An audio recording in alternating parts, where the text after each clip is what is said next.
everyone, and welcome to the Kimberly Guilfoyle Show, live on Rumble, where facts come first and where news is done right. And we have a whole lot of big breaking news to cover today, including more major developments on the continued political persecution of Donald Trump. Those major updates just ahead. Plus, Good Samaritan Daniel Penny has been indicted in the New York subway death of Jordan Neely. We'll have a full breakdown of the case with your favorite and mine, Judge Larry Seidlin. Also, what is going on inside Fox News? Everybody's asking. More and more reports about a major staff exodus and Tucker Carlson's success on Twitter. We're going to have the very latest. Plus, over the weekend, a powerful display at Dodger Stadium to protest the team's blasphemy against Catholics. The one and only Jack Posobiec will be here to explain. But we lead off today with the bizarre behavior of Joe Biden. Shocking, right? Which is somehow getting even worse, as top aides are reportedly baffled at why Joe seems to be losing steam, losing focus, and frankly, losing his mind.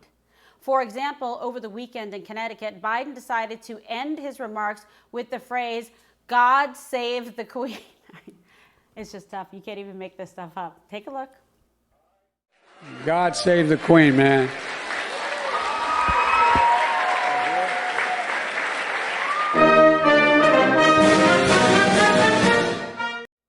And doesn't know where to go. Again, what I think they need to do is like tape it out, like put little footstep things so that he can follow it into like where he needs to go, perhaps into outer space. But now, according to Axios, Biden's own advisors don't have a clue what he was talking about, and neither does anyone else. By the way, the Queen died, and we have now a king, but that's a whole other story. But if you thought the Biden blunder train stopped there, you would be sorely mistaken. Because in remarks to the League of Conservation Voters, Biden claimed he has a plan to build a new railroad across the Indian Ocean. Watch. And we're going to help. We have plans to build a railroad from the Pacific all the way across the Indian Ocean. We have plans to build in Angola, one of the largest solar plants in the world. I can go on, but I'm not. I'm going off script. I'm going to get in trouble. Now it's time for a timeout, Joe. But, maybe Joe just needs another geography lesson, along with a lesson on just about everything else. What we are seeing from this sad excuse, frankly, for a commander-in-chief and president, day in and day out, should worry every American, regardless of partisan politics, and make us wonder just how much worse this actually is. Think about it, behind the scenes. This is just what we're seeing. But as bad as these blunders are, the policy and corruption is that much more troubling. Joe Biden is having his top political opponent arrested in Donald J. Trump. Joe Biden is implicated in what appears to be a massive influence peddling scheme. Joe Biden is appeasing our adversaries and sowing doubt among our allies. And under his presidency, we see a radical left as emboldened as ever inside and outside of Washington.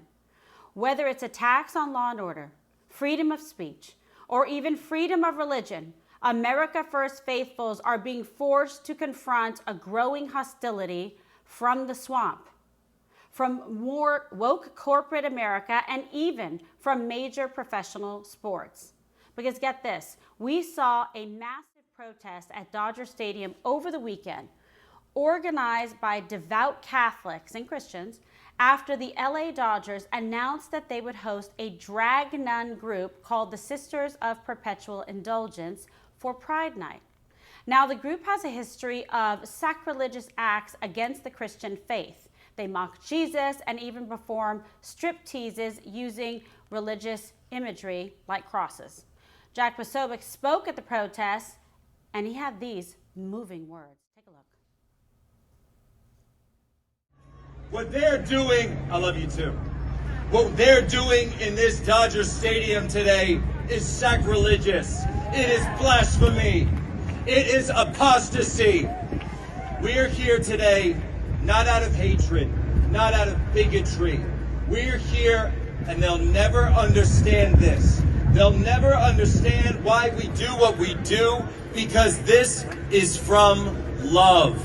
This is love. This is Christ's love. This is God's love. This is the love for our families. This is the love for our way of life, the love for our religion, the love for those who came before us. And in this instance, we're here to defend the nuns, the sisters, the women who put their lives on the line, the women who put their blood on the line time and time after again.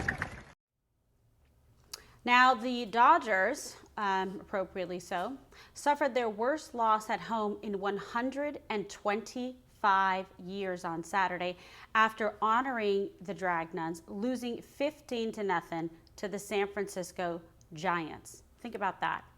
And it all comes as we're seeing more and more patriotic Americans standing up and putting their words and dollars into action with what they buy and with what they consume, honoring what they believe in. They're flocking to platforms like Rumble, like Human Events, like Tucker on Twitter, like Public Square, to reject the establishment talking points. And get this, according to Tucker biographer Chadwick Moore, 9 former Tucker Carlson Tonight staffers have left Fox News to join Tucker on his next venture, amid a wave of struggles at the network, including a recent report that Fox Corporation is actively encouraging employees to support far-left LGBTQ organizations, giving once loyal viewers another reason to change the channel and never go back. Here to react to this and much more, senior editor at Human Events, former Navy intel officer, one of the best followers on Twitter, by the way, get on there with him, MAGA warrior Jack Posobiec. Jack, thank you so much for being on the program, but I have to tell you, as a practicing Catholic who went to Our Lady of Mercy Grammar School, was educated by the Sisters of Mercy, and went to Mercy High School, and then Jesuit educated at USF Law School, I really applaud you for standing up and having such a strong voice, because I remember these nefarious individuals, the Sisters of Perpetual Indulgence, because I had to deal with them in San Francisco. And that's where they were acting up all the time, being completely disrespectful to Jesus Christ and to those practicing their faith and their beliefs. And somehow they got an audience with the Dodgers backtracking. Oh, you're invited, you're not invited, come again. You saw the stands were empty. It's just so disgusting. But I want to get your reaction about all of that, how you decided to go to Dodger Stadium, what you saw there. It looks like it was very powerful, and how this whole demonstration came together. Well, Kimberly, thank you so much for having me on. And I have to give a huge shout out, number one, to the group Catholics for Catholics and John Yep, that really did the yeoman's work in bringing us all together there, as well as Bishop Strickland out of Texas, who came and prayed before I spoke, and even went so far as to give an exorcism, an actual exorcism, before the speech began, before the march began, as well as praying for a prayer of protection for the perimeter of our area so that no nefarious forces could be able to come inside. And I believe that we were protected that day because it was peaceful, it was prayerful, it was patriotic. We had Rabbi Michael Barclay from California, who was also there as well. So we actually had a Jewish rabbi come and stand with us. Good. Because we said, they're more than happy to have you, but they're not really focused on you. And he said, you know what? I stand with you because I stand against all bigotry against religion, and that's exactly what this is. Anti-Christian bigotry is the same to me as somebody who would be coming after my people, and that's why I'm proud to stand with you. So we were overjoyed to have Rabbi Michael Barclay. He actually spoke right before I got up, and when we were there, I think it represented a situation where it was interesting that the people of the Archdiocese of Los Angeles were the ones who came out. The laity, the Archdiocese themselves, took a stance of neutrality, and then called for dialogue, Kimberly, with the Sisters of Perpetual Indulgence, as if there's some middle place that we can find. This is Hegelian, by the way. This is Right. a communist tactic that usually see we call for dialogue to say, well, we can compromise. I don't see anything that we can compromise on here. Not with these guys. This isn't a political disagreement over how to fund infrastructure or something like that. Yeah, sure, we can come to a compromise on that, taxation of some sort, right? No, this Yeah. is not that. This isn't like a And drag nun Zoom call going to get scheduled. Like this is a call for action. no, this is a call for action that they've pushed people too far. And the people that showed up, though, I mean, it was by and large, I have to say, of the thousands of people there. By the way, the LA Times admitted that it was 2,000 people at our rally. That means that the real number was probably at least four, because Right. they couldn't lie to get it down. And then even Daily Mail, their original headline said hundreds of people showed up, and then we got a camera shot that came down from one of the helicopters that was flying above the entire. It's like 6 news choppers flying around the whole time, as well as drones. I'm like, I don't know who is that? Is that is that Ukraine coming after me again or something? Um, where they said they changed it from hundreds to thousands. And it was by and large, at least, I have to say, 85-90% Hispanic that were there. This was the I called it the abuelitas, las abuelitas Yeah, pasadas, the grandmas. based abuelitas that were all there out with their rosaries, many of them wearing veils, many of them wearing full dresses out there, carrying crosses, carrying banners and flags, completely peaceful. And when we marched up to the very entrance of Dodger Stadium, blocking that entrance during this ceremony when people couldn't come in.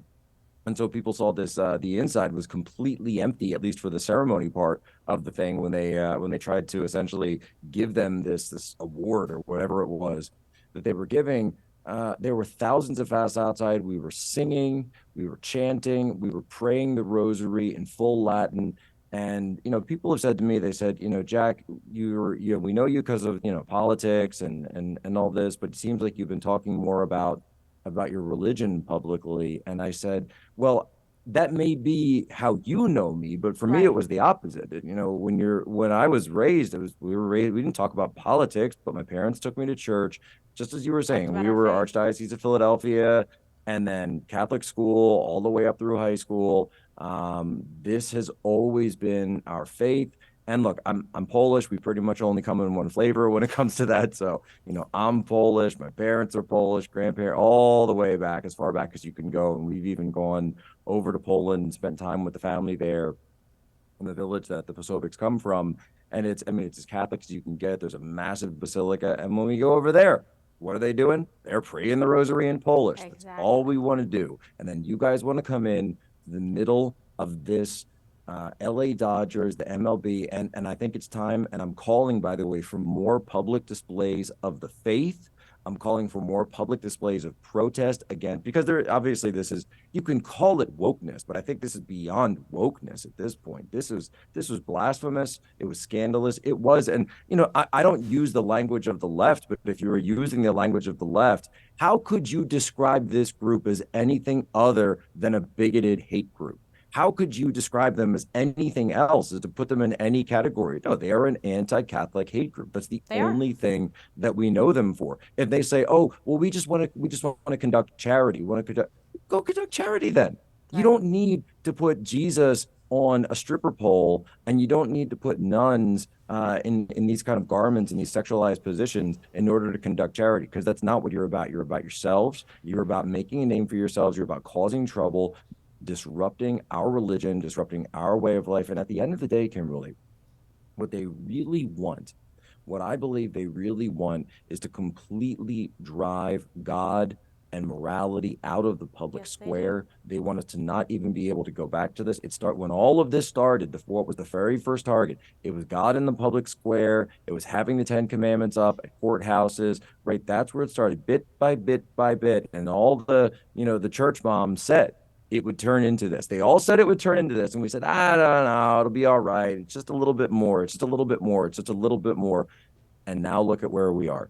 And I said, look, I'm not out here for me, but I remember look, I said this on stage that, when I was a kid in those schools, look, I wasn't always the best behaved when I was at school. I think people probably wouldn't be too surprised to hear that. But you know what? Those nuns and those sisters, those little sisters that came in, they day in, day out, working their fingers to the bone for the children, the sisters who work for the needy, the little sisters out there.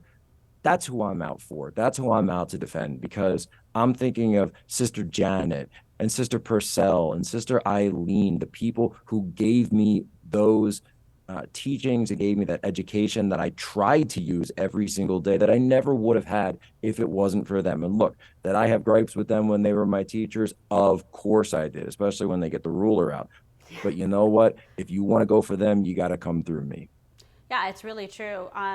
They are the devil's advocate. They are trying to remove religion and wipe and eradicate it out of everyone's heart, destroy Christ, and it's shameful. They don't have any purpose. They're just jumping on this whole, woke, transgender, LGBTQ, whatever the rest of the initials are, bandwagon, and to try to gain acceptance so that they can actually permeate the rest of society and establish religion with their poison. And it's very sad. And I'm so happy that people actually stood up to it, because let me tell you, for several decades, been having to deal with them and see what they have done, which is just absolutely so disrespectful in everywhere. It really is Satan's work, and I'm just so tired of it. I really am so tired of it, of people being afraid to call it out, say it like it is. This should be something that is multi-faith oriented, where we all, regardless of religious affiliation or denomination, join together, because it affects all of us, whether you're Catholic or Christian or Judeo-Christian, all of the above.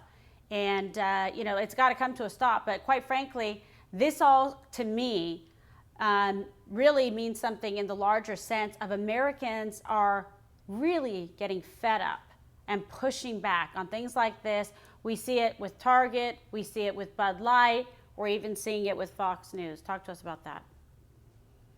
Well, that's right. And I think a lot of people are starting to tune out. Believe it or not, I actually was able to break an exclusive story just last week about Fox News, where there was a situation where, of course, we all remember President Trump had his arraignment in Miami last week. Another, by the way, peaceful, patriotic scene that we saw down there. A lot of Hispanics at that as well, although those were more Cubans and Venezuelans, as opposed to in California, it was more Mexicans. Mm-hmm. And yeah, exactly. By the way, go up to and I love how the left always says Hispanic, like it's just one thing. Like, go up to a Puerto Rican and ask if they're Mexican and see what happens. See what happens. By the way, it doesn't go very well. No, I know. It doesn't go very well. And, so it's kind of like, like what I'm dealing with, where everybody thinks that everything east of Germany is Russia. It's like, no, actually Poland, we're the traditional country, we've been there for 1,000 years. And this idea that you can't have peaceful, patriotic protest rallies is a joke. So anyway, afterwards, President Trump, what did he do? As he same as he did last time, he goes back. He's going to have this huge rally, this huge speech, a seminal speech, one of his best speeches ever, by the way, up at Bedminster. I agree. On the way to the rally, or to the, I guess you call it a speech, it wasn't really a rally. He placed a phone call to Fox News in the 8 p.m. hour Eastern. This was Tucker's old hour, and was asking to get on air. And by the way, I had people reach out to me, when I posted this, people said, "Oh, you must have got this from Trump's side. The Trump campaign must have reached out." No, I didn't talk to a single person from the Trump campaign about this before the fact.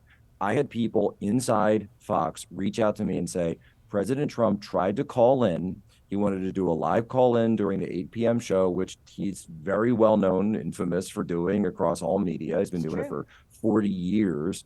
He'll just call the board and come in. I'm told that Brian Kilmeade, who I believe was hosting at that point, wanted to do it, but that it was actually shut down from up above. Now, of course, he just pre-taped the Bret Baier interview, which is going to air later today. But apparently there was dissent from the higher ups at Fox. They said, we don't want him on live. We only want him on in a pre-taped setting, like you Because they're will be worried with about Brett what he's going Baer to later say and they today, can edit it or censor because it. they don't Yeah. want to have him on, because they want him to be able to edit him. And they actually they rejected his request for, obviously, which would have been the biggest story of the entire day, to have an exclusive interview with Donald Trump on the day he was indicted by the DOJ. It's unbelievable. I mean, they're just not doing the job, and like you said, to be fair, it's not like he's just trying to call in then. He's been doing this long before he was a candidate, long before he was president. He was calling in, doing all kinds of shows, whether it was radio like Howard Stern or television, all of the above. And all the years I spent at Fox and seeing when he would call in, they put him on live from the control room. It's just censorship in so many ways. There's no justifiable reason to not allow that. You know, he's the 45th president of the United States. He's the top candidate with the highest approval rating, the most, more than Biden, et cetera, and support in the polls. But yet they're not going to put him on. Like, seriously, if you're, the shareholders here, it's like, give me my money back. You're devaluing the stock because this is complete nonsense. But, we see this. It's like a total breakdown of the credibility of all our major institutions, whether it's news organizations, whether it's the FBI, corporate America, media, obviously, sports teams. This is sort of, in a way, I think, one of the pinpoints and talking points and important aspects and tenets of the future, this next election coming up. It's a total rejection of this idea of institutionalism. Well, and it's so important. That's why shows like what you're doing with this show now, what we're doing. We have human events. We do 2 p.m. every afternoon now Eastern.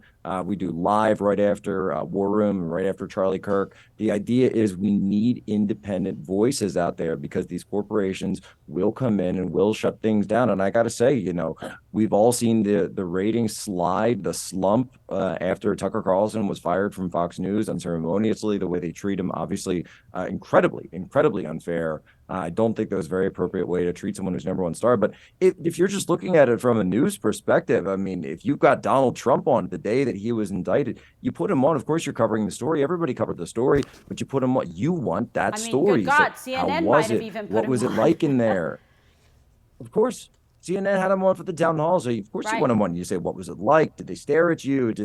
How were you treated, et cetera? Walk us through it. That's just good TV, right? That's, regardless of your politics, that's just good TV. It's going to drive ratings. Mm-hmm. And the fact that they didn't take that, which would have driven the ratings, says to me that there must be something that they have in their decision matrix that they're putting ahead of actually the wellness, not only of the company in terms of, obviously, people know, more ratings, more eyeballs, more advertisers, et cetera, fiduciary responsibility. But number two, what stories did they prevent their audience from hearing by not taking that phone call? It's really a mystery to me. It's like, communist China, it's like Russia, North Korea. Don't get me started. And what do you make of some of these reports I touched on earlier when we began our discussion about Fox News, about this imperative? It's kind of an embrace, quite frankly, of this woke corporate, agenda, and this coming even more apparently and aggressively in the aftermath of the whole Dominion lawsuit and the settlement. And now these most current reports about staff rushing to get a position with Tucker on, Twitter, with the staff exodus, et cetera. Tell us what you think and what you know.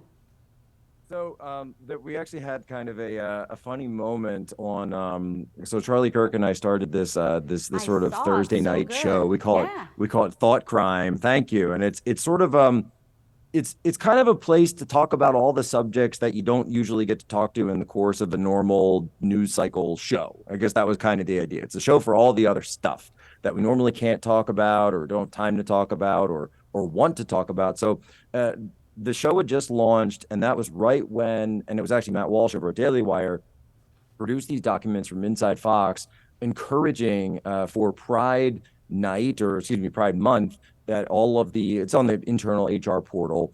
And it was the idea of these documents and books and stories and movies that people should go and watch. And let's just say it got extremely sexual, extremely adult very quickly. And it involved a few things that even Charlie Kirk had never heard of.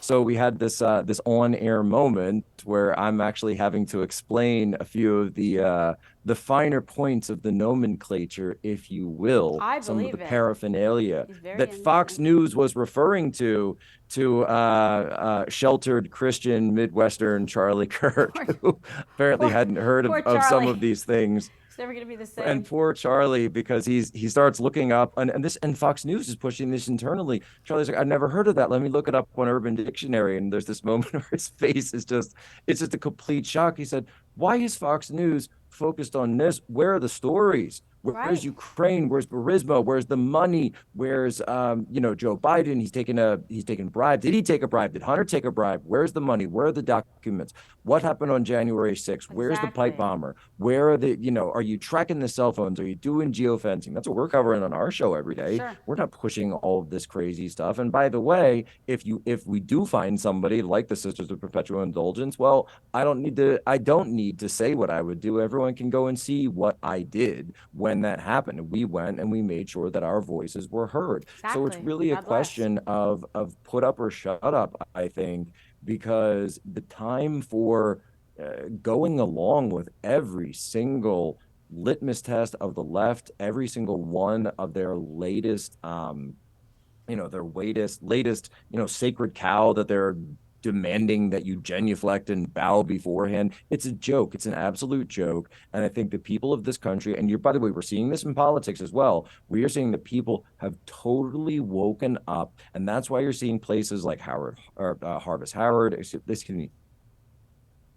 Harris put out Oh, polls saying that there are people that look straight through this indictment, look straight through everything the DOJ is pushing out, everything the left is pushing out, and say it's absolutely political. We are not going along with it. We don't like this stuff being jammed down our throats, backfiring. whether it's a politicized indictment, whether it's wokeness, whether it's gender transitions for our children. People have had enough in this country. And when Donald Trump is on the ballot, for November 2024, I think the United States of America is in for another litmus test of its own. I really do think so. It's a call to arms and a call to action and to exercise your beliefs, political, religious, and otherwise. But, the Harvard Harris poll that you referenced does have, quite frankly, look at it, the numbers are gray.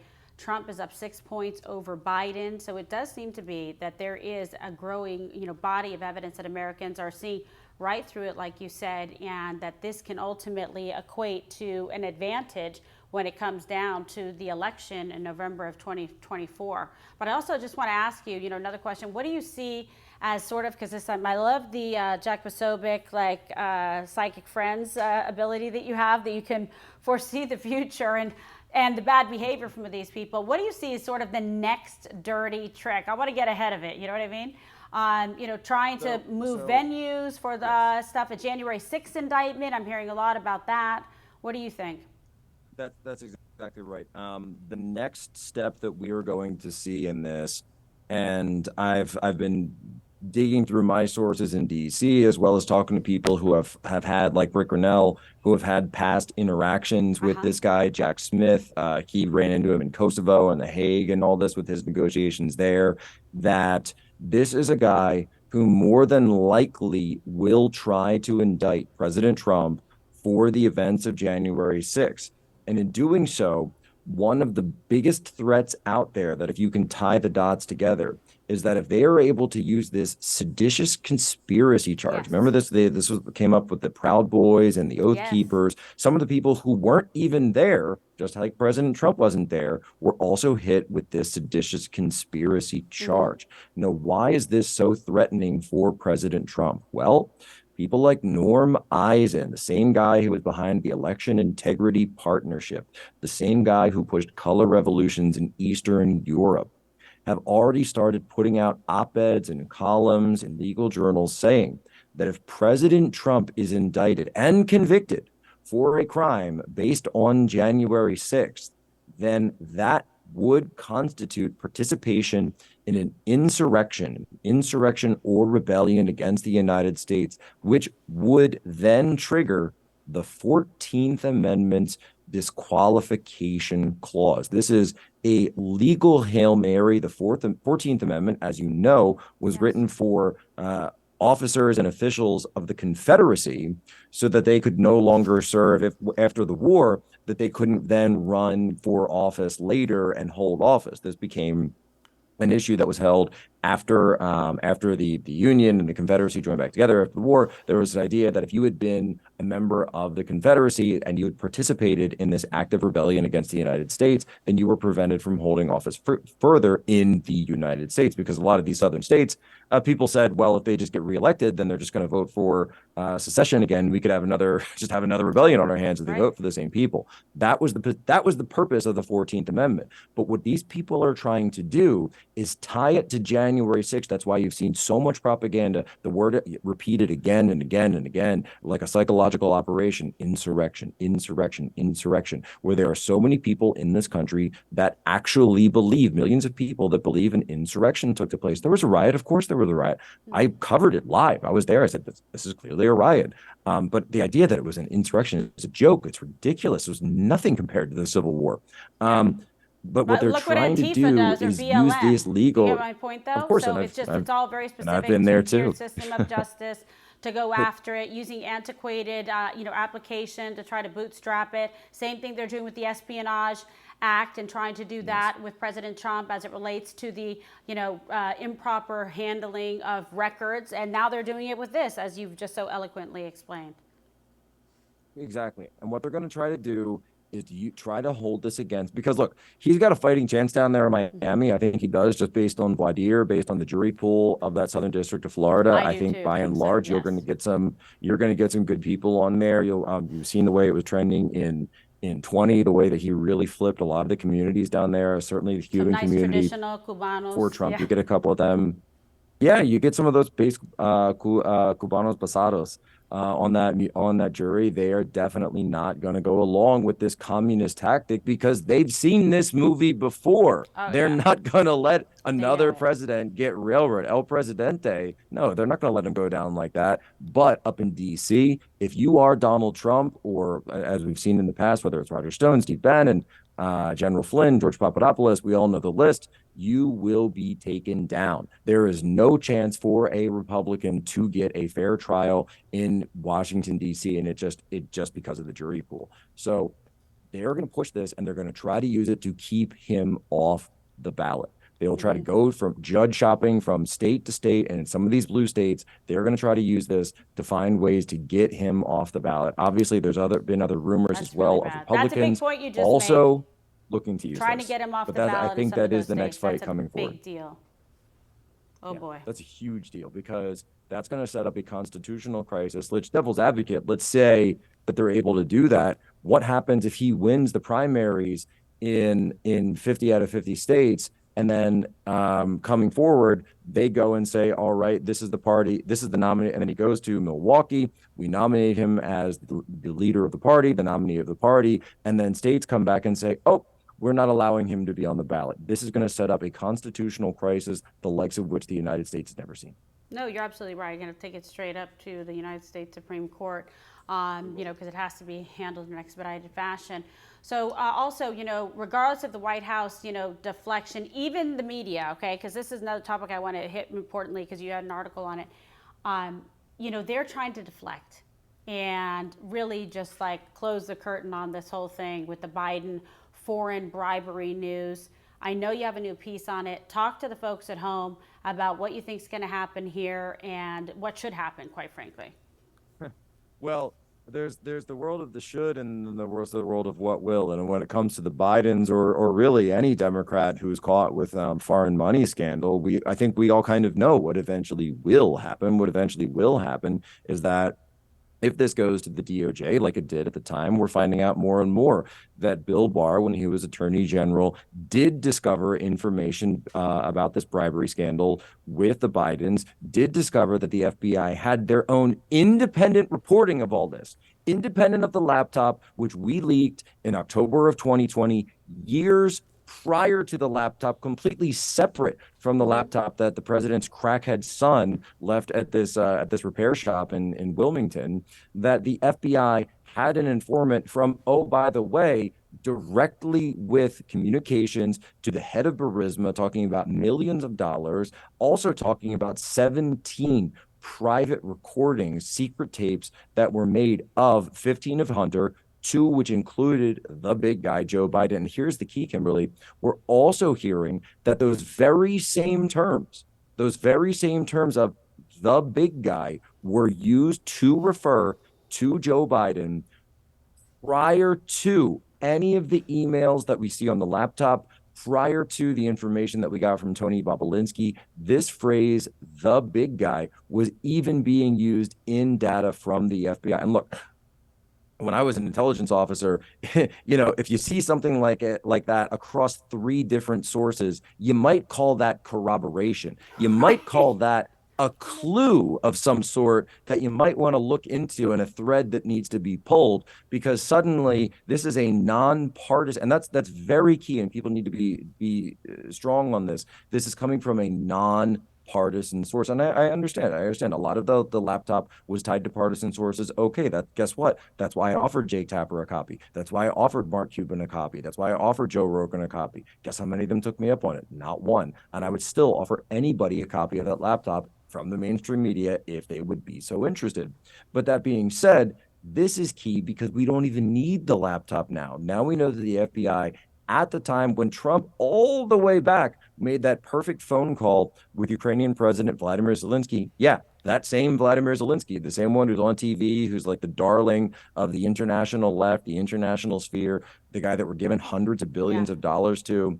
He's the same guy when Trump was asking him about the bribery scandal, right? That launched the first impeachment, but not a single person at the FBI, not a single person at the DOJ raised their hand and said, well, actually, Mr. President, we have a little bit of information on that. And it turns out what you're asking me about is 100% correct. Remember, Kimberly, they impeached Trump the first time for asking about it. He's been completely exonerated on that. Not just found to be not guilty, but also completely exonerated by these documents. Now, the House GOP, I think this is the next step. The House GOP needs to get involved, needs to push forward on it, and it's incumbent.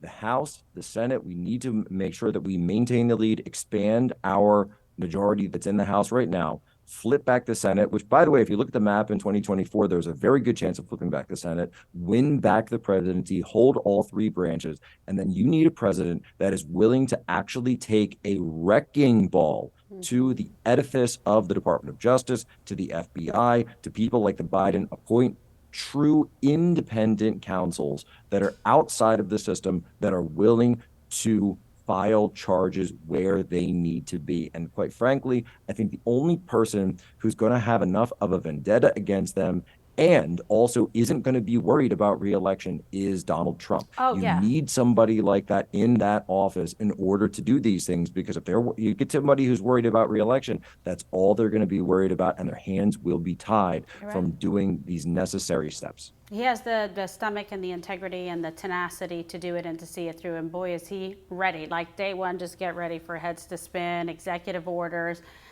total cleanup on aisle 7. And how about the 7th floor of the FBI? We've got a list. I've never asked to be in any member of any administration or anything like that. I get accused of it all the time, but no. But if you need someone to hand out pink slips, I have a list. Just saying.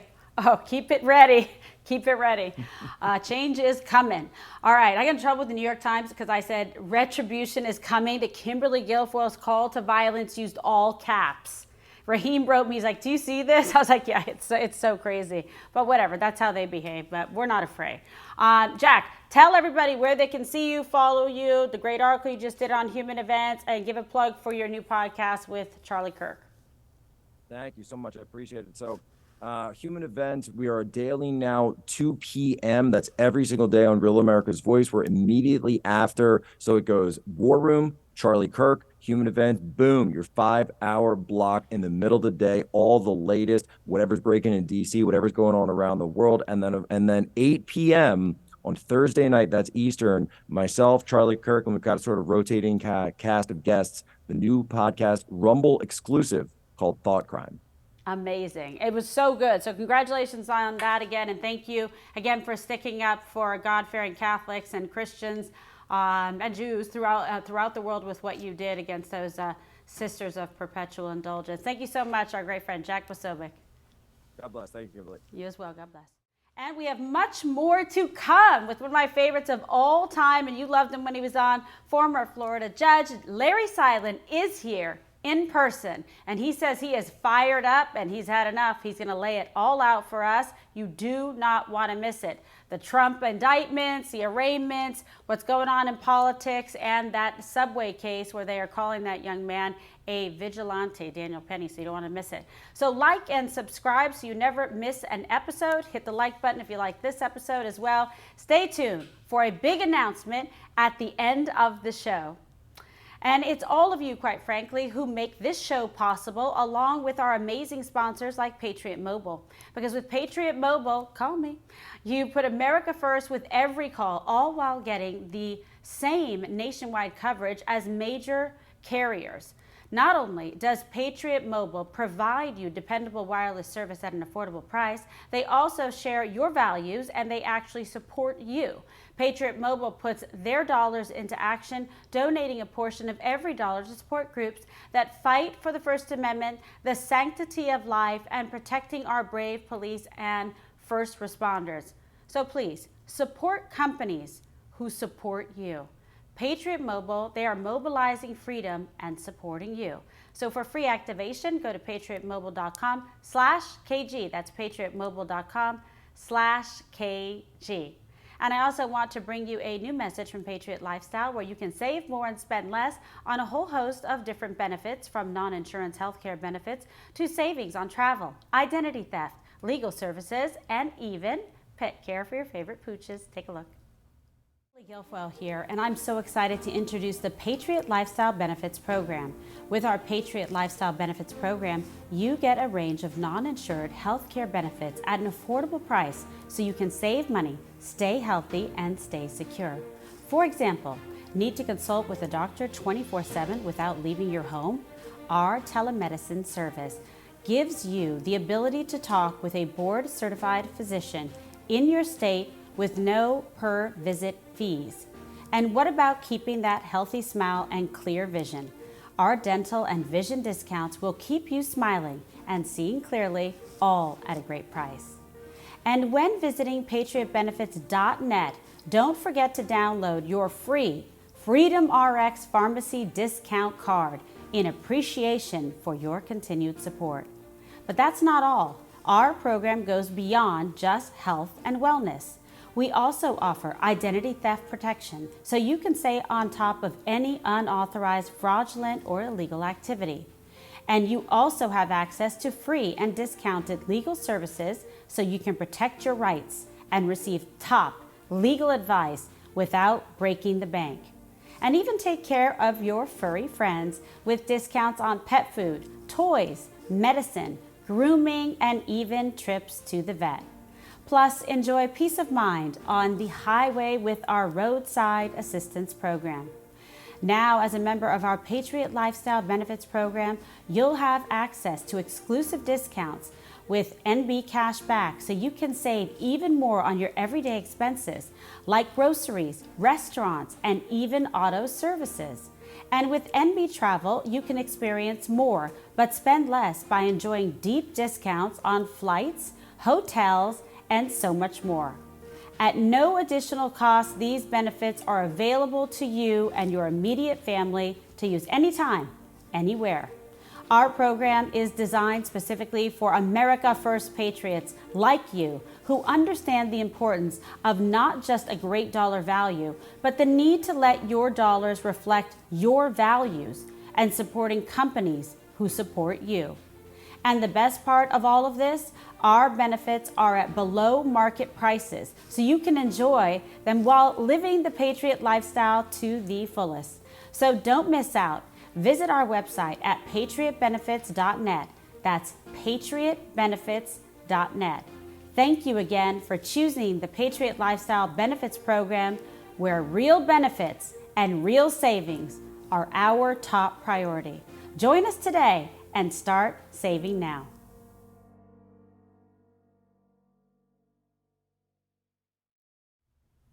And you can go to patriotbenefits.net to learn more. These programs all come at extraordinary value, and they will greatly improve your life.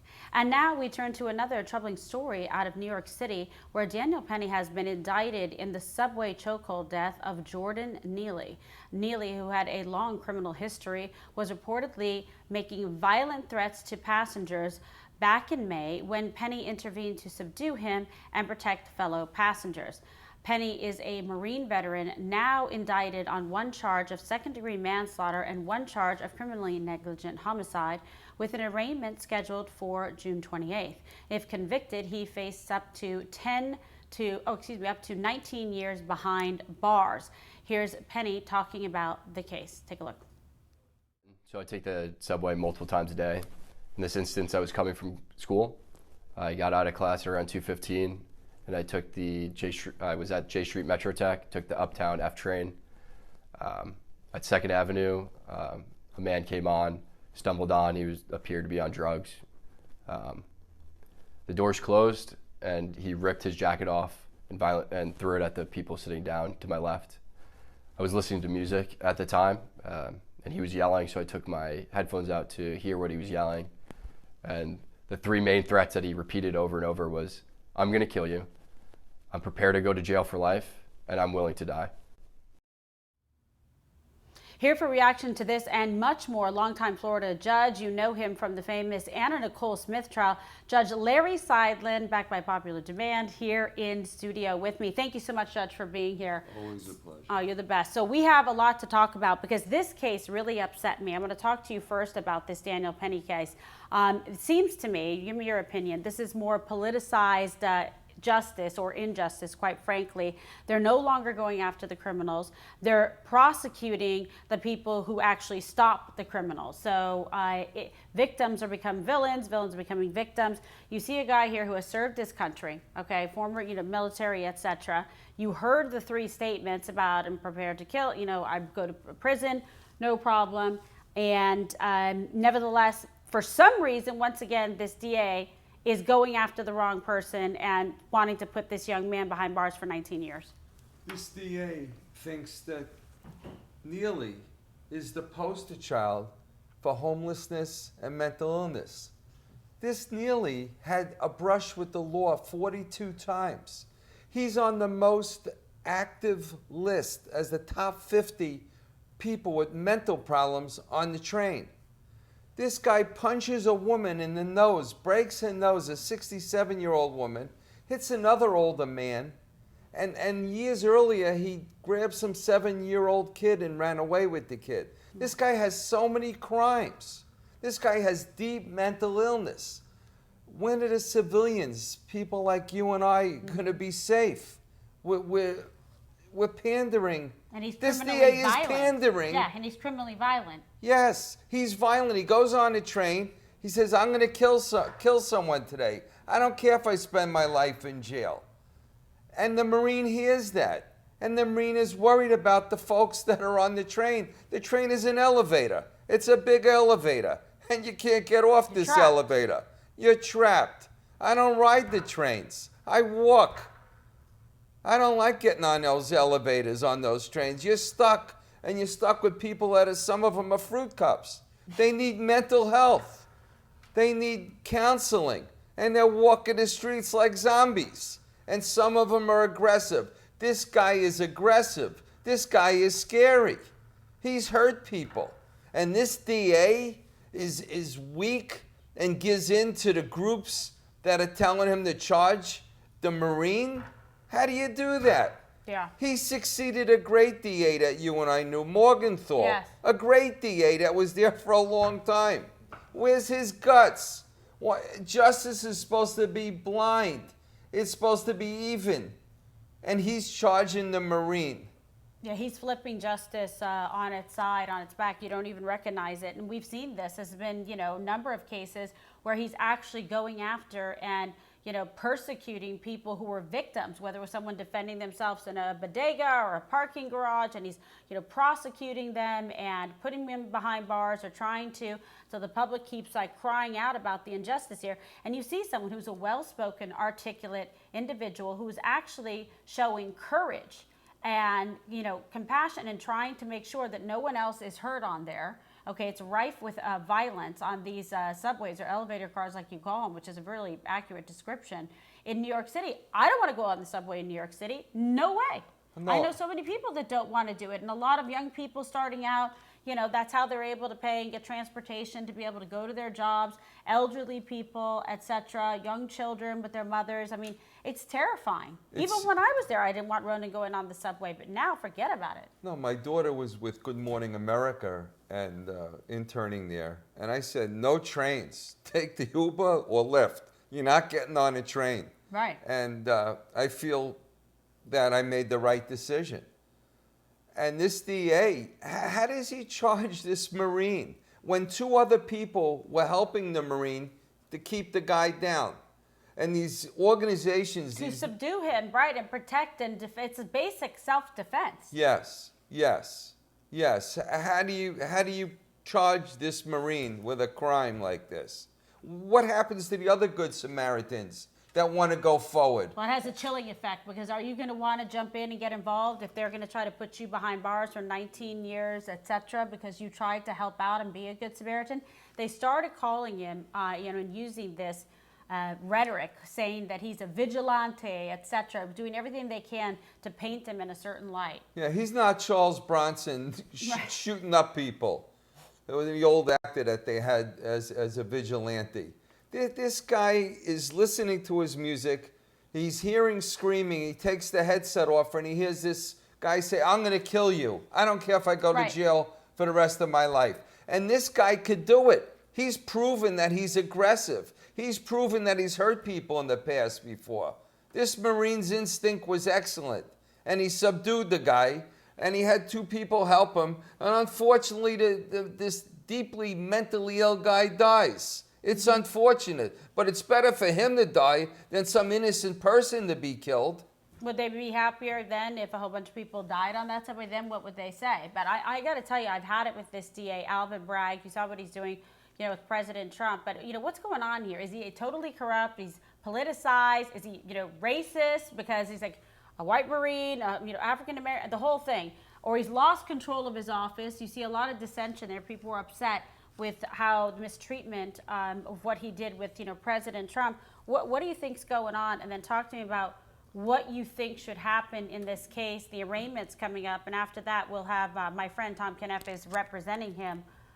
We'll see what happens. We file some motions to dismiss, etc. Well, what happens is he had to run for office, Bragg. He gets elected. Mm-hmm. And then you're supposed to be nonpartisan. You're supposed to rise to the occasion. You're supposed to be elegant. You're supposed to have class. You're supposed to look at the playing field in an even way.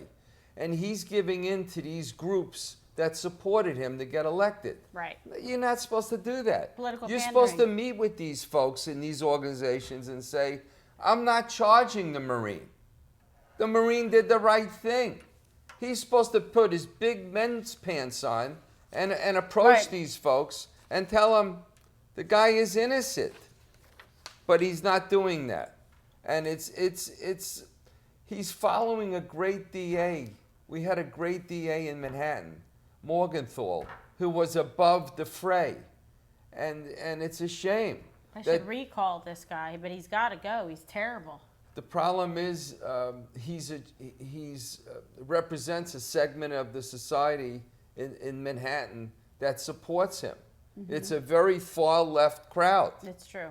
It's far left, and he's pandering to them. It's obscene. But meanwhile, this young man who's done everything right in his life and has served his country and was trying to serve his fellow citizen and act in a courageous way is being penalized. And they're trying to take his life away from him, essentially, because of what's gone on here. I mean, to me, it's very upsetting. And we'll talk to you a little bit about our system of justice, because everyone, I think, is really seeing this, whether, you know, it's DC and like the DOJ and the FBI and some parts of the CIA.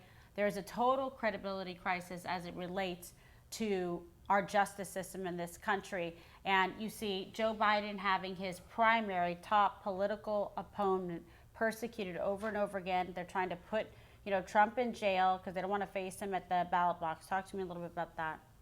Well, you know, I looked at this indictment for days upon days. So last night, I know I'd be with you. Yeah. So last night, about 10 o'clock at night, I'm drinking plenty of coffee. And I said, baby, I figured out this puzzle.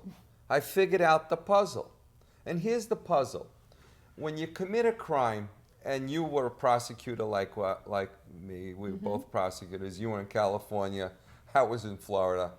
So when you prove a crime to the jury, you got to show mens rea, the state of mind, and you got to show actus reus, that an act was committed. So those are Latin terms, of course. The third thing you need, because you're not going to go to trial without it, is a motive. Right. You need a motive.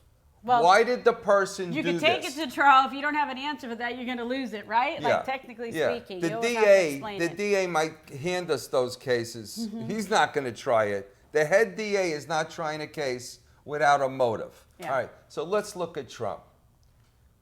If I was Trump, this is a brilliant approach. I guess I'm always complimenting myself because Trump has a great ego. You got to have a great ego to succeed. Thank God you have one. if I was Trump's lawyers, I'd say, yeah, all the facts in this indictment are true. I was in good faith making a mistake by not sending all those documents back to you. The facts are true. But what's my motive? Am I selling this to China? Am I selling these documents to Russia, to Iran? I'm not getting any bread from this. I'm a person that loved being president. I loved everything about it, and I kept documents.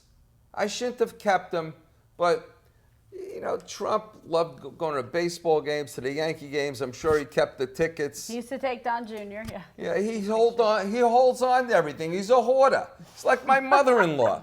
He's holding on to everything. My mother-in-law, I'm afraid one day she'll pull out a fish that's 40 years old out of the refrigerator. My God. But he holds on to stuff, Trump. So he held on to was these Don documents. Jr. Yeah. He held on to them. Should he have held on to them? It's a good faith mistake. But you got other people holding on. But he has the right to declassify under the Presidential Records Act. He They're doesn't- trying to use the Espionage Act to try to say, based back from Woodrow Wilson, to try to get him and prosecute him under that so that he can't run for office. He can't be on the ballot. Yeah, they're saying espionage. Espionage is for someone who takes documents and gives it to the media to hurt our country, or gives it to the enemy to hurt our country. adversaries. This guy, Trump, isn't giving it to anybody. He's got it in the room, in a bathroom, in a closet. He's not using it for anything. I don't even have to go there, what you're saying. I like what you're saying. I don't need to go there. I would admit to all those facts. I'd have a jury trial for about 1 day. Yes, all those facts are true, but what's my motive? There is no negative motive. There is no evil motive. There's no mens rea or any intent to, give it the documents or, transfer to foreign adversaries or to give it, improper means. You can have it as, and let's talk about this a little bit. No, I agree. It's been more of a civil matter, like you said. So you're saying stipulate to those facts and move straight to the fact that there's no intent. This special counsel is never going to have a trial before the presidential election. So if Trump's reelected, the Attorney General is going to drop the charges. And I think I dropped the mic. And now that moment, drop the mic. I dropped the mic and I dropped. All right. So if Trump is reelected, which he's got a good shot at doing that. We can agree that he's going to be the He's got a 50% chance. Yeah, he's going to be the Republican nominee. Absolutely a done deal. He's going to be the nominee.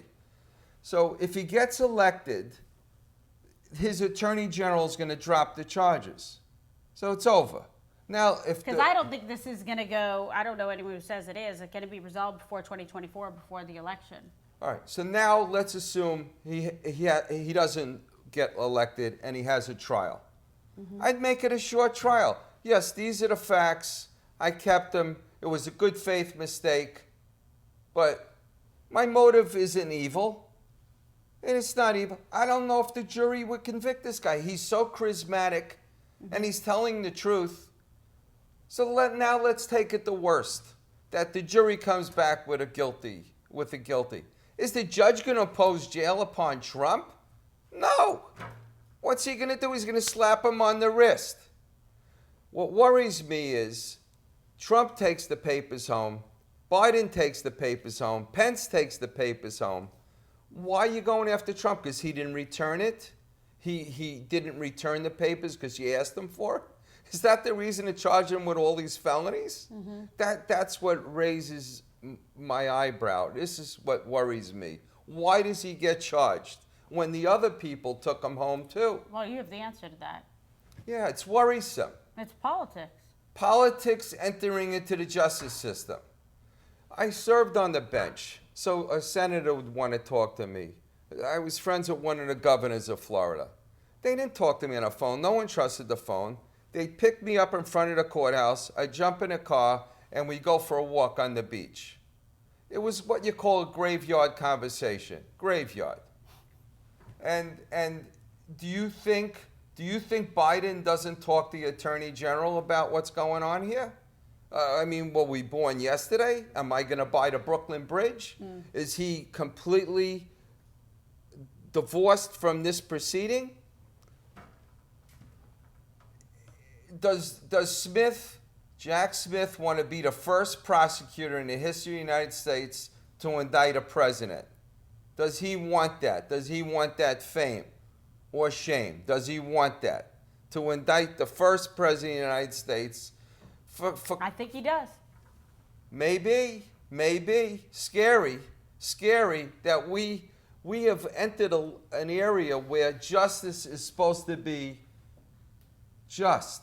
It's agree, supposed to but be it's blind. It's not like that. And I think the very fact that they chose Jack Smith belies their true intention. Well, yes, the act speaks for itself. The best proof is the act. And he performed the act of indicting Trump for Trump not turning over the papers within a certain period of time. Trump's a tough guy. He's a street guy. He grew up in Queens. I grew up in the Bronx. Not easy. And he's not used to taking orders because he became the president. So they ordered him to turn the papers back over. He didn't want to. Or he was going to do it in a slower way. But he also kept them in compliance and showed them and offered up for them to see them and had the locks on the papers, etc. Where they Does it reach 38 felonies? Does it reach that level of all these felony charges against this guy? But that's Should why he be put through the stress of that? You know, it's stressful for this Marine, for Trump. When you hit somebody with a crime, you're devastating them. You're devastating them. You're knocking them out. This poor Marine, this Trump, it's a knockout punch to charge someone a crime. They got to get lawyered up. They got to meet with all these lawyers continuously, like talking to a doctor, am I going to live?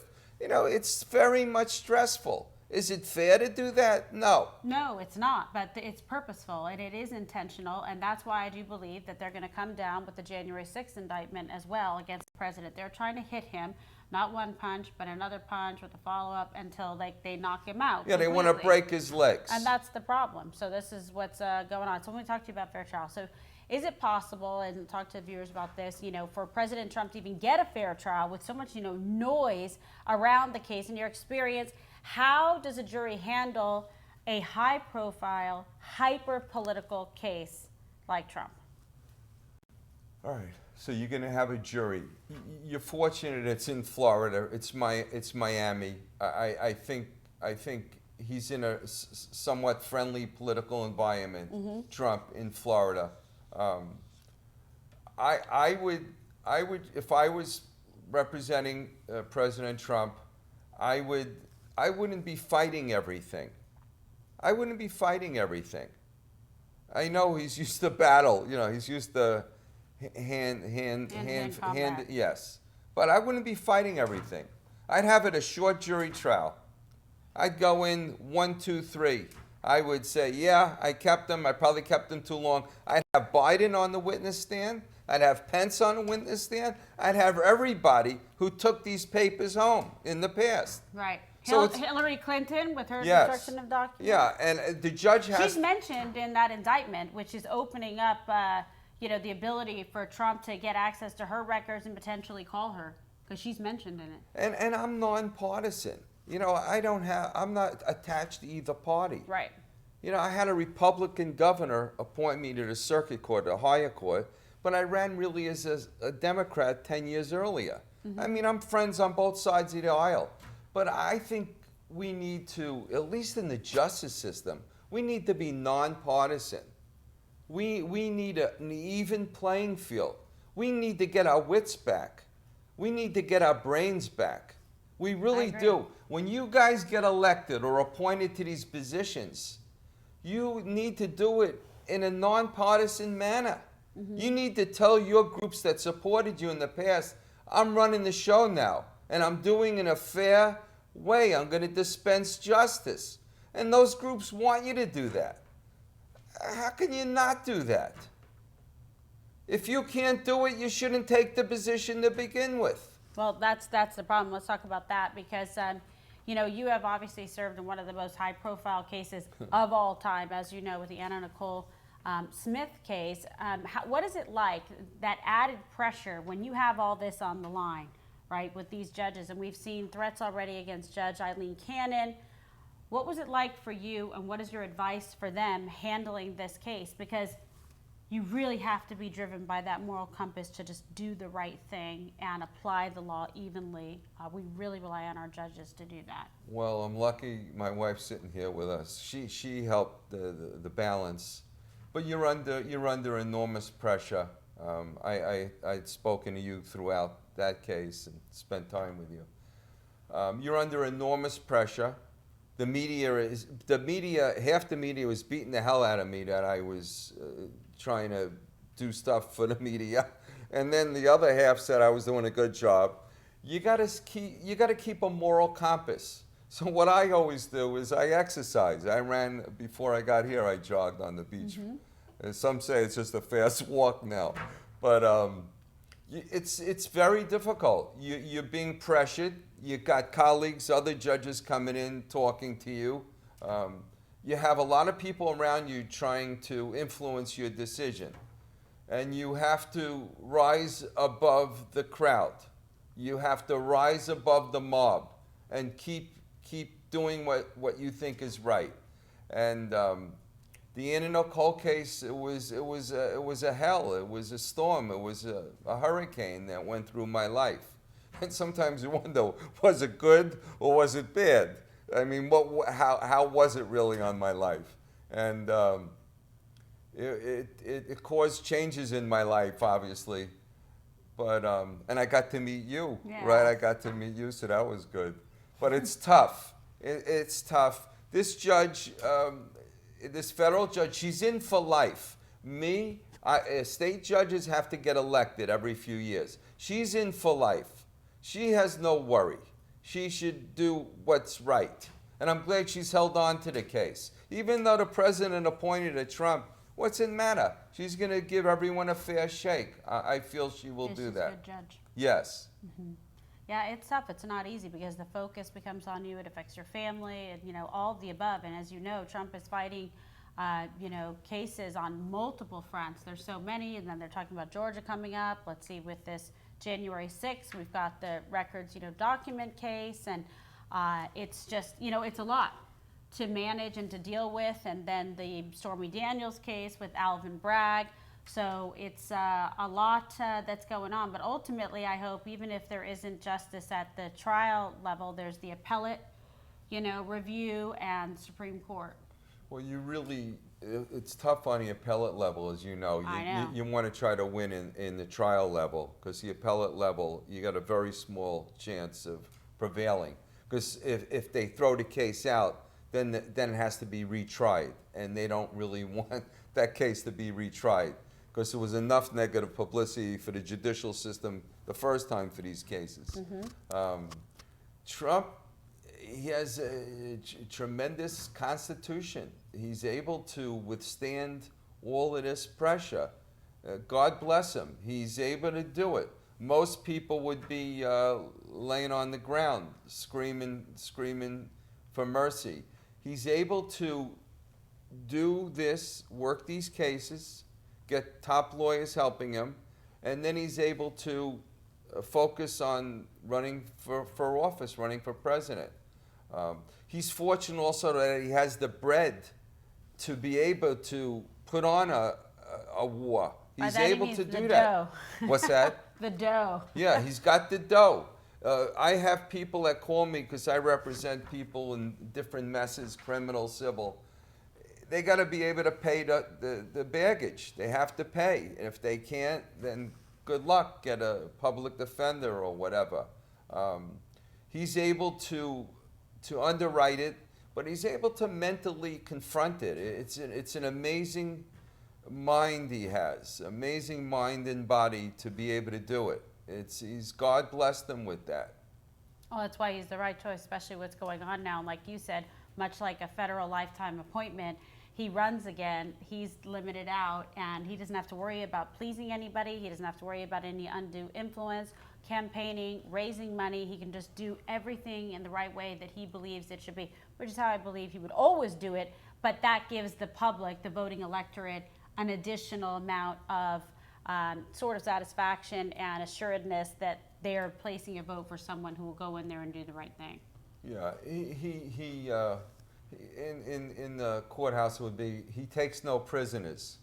He just does what he thinks is proper, what he thinks he wants to do, and he marches on.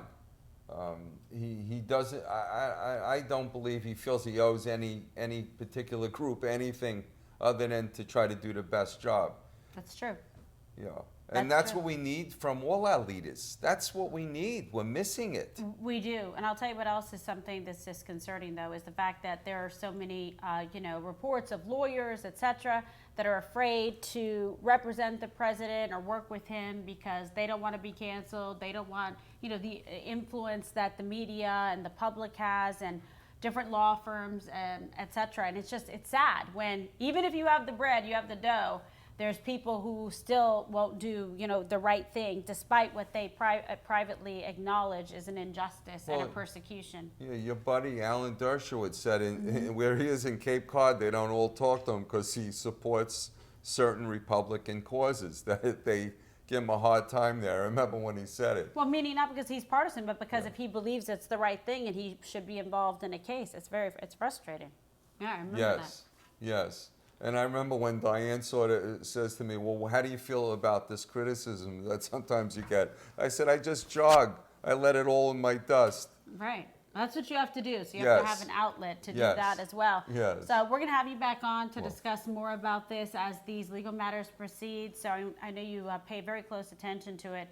And also with the developments with Jack Smith and with the potential looming indictment of January 6th. Thank you so much, Judge. It's my pleasure. Pleasure to have you and your wife here. Thank you. Certainly appreciate it. Thank you. All right. And now my closing remarks just ahead. But first, I want to thank another one of our brave sponsors. So be sure to go check out the great folks over at Goldco. Gold and silver can protect your retirement savings from inflation and dollar devaluation. Look, we all see the economic warning signs. We see banks collapsing. We see reckless spending. And I want you to be ready because I'm ready. With Goldco, you can take action to secure and stabilize your portfolio. Roll over your 401k or IRA into precious metals and safeguard your savings, tax and penalty free. From precious metals, IRAs, to direct purchases of gold and silver, Goldco has helped thousands of Americans place over $2 billion in gold and silver. And when you open up a qualifying gold IRA today, get up to $10,000 in free silver. When has anyone ever given you $10,000 in silver before? I love it. So go to kimsmetals.com to learn more. That's kimsmetals.com. And in closing tonight, there are more and more signs that Americans are taking a stand against the corruption and chaos being spewed by the rabid left-wing forces trying to destroy our precious country. Religious Americans are taking a stand. Americans who believe in the rule of law are taking a stand. And freedom-loving patriots are sending a message that they are fed up with an entrenched political establishment that puts special interests above what's good for hard-working middle-class American families. And it's why there is so much at stake in 2024. And Donald Trump is the only one ready to take on this swamp, day one. To restore American prosperity, rejuvenate the American spirit, and reignite American greatness. And I want to close with a sincere and heartfelt thank you for helping us reach the over now 100,000 subscribers right here, a big milestone here on Rumble. In just a few short months, we've seen massive growth, and it's a support that we receive from this audience, show after show, that drives the success for this program and this era of new media right here on Rumble. And I want to thank the team at Rumble, CEO Chris Pavlovsky, the entire advertising and promotions team. A special shout out to Jenna Thomas. Thank you so much for your support. My show and Don Jr.'s. It's been great finding a home here on Rumble. And this is just the beginning. So be sure to like and subscribe to my channel, please, and Don Jr.'s at Kimberly Guilfoyle and Donald Trump Jr. Turn on notifications, download the Rumble app, and tell all of your friends so they know exactly where to find us. And also be sure to follow me and both of us, Don and I, across all platforms, Twitter, Truth Social, Facebook, and on Instagram. And don't miss Don Jr.'s big show. It's going to be huge at 6 p.m. Eastern tonight with combat veteran Sean Parnell. And please, if you would, hop on over to Locals for a live Q&A. I hope you have a wonderful and blessed evening, and I'm looking forward to seeing you right here on Rumble on Thursday.